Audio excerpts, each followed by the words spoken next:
আমার হনুমান চল্লিশার যে পাঠটি অধ্যয়ন হবে সেটি হলো শ্রীরাম স্তুতি।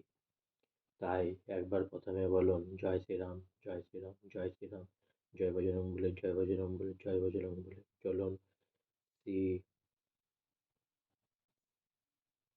বজরং হনুমান চল্লিশার শ্রীরাম স্তুতি শুরু করা যাক। ভয়ে প্রকট কৃপালা, দীন দয়ালা, কশিলা হিতকারী, হরষিত মওতারি, মণি মনহারি, অদ্ভুত রূপ নিহারি, লোচন অবিরাম তনু ঘনশ্যাম, নিজ আয়ুধ ভুজধারী, ভূষণ বর্ণমালা, নয়ন বিশালা, শোভা সিন্ধু খরালি, কহ দুহ কর জরি, অস্বস্তি তরি কেহি বিধি কর অনন্তা, মায়াগুণ জ্ঞানাতীত, অমানা বেদ পুরাণ অনন্তা, করুণা সুখ সাগর সব গুণ আগর, যেহি গাবহি শ্রুতি সন্তা, সৌমম হিত লাগি, জন অনুরাগী প্রকট ভয়ে শ্রীকান্তা, ব্রহ্মাণ্ড নিকায়া নির্মিত মায়া, রোম রোম পতি বেদ কহ, সৌ মম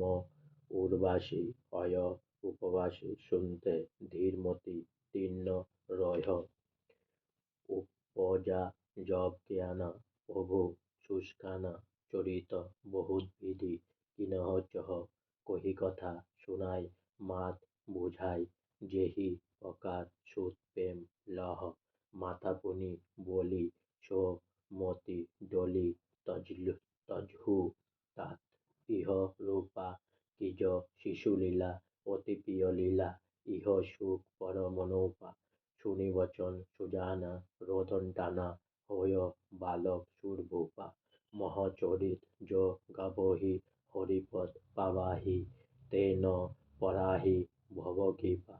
ইতি শ্রীরাম স্তুতি। আজকে আমার শ্রী শ্রীরাম স্তুতি হনুমান চল্লিশার পাঠ এখানেই শেষ হলো। তাই পুনরায় অনেক অনেক সাবস্ক্রাইব করুন।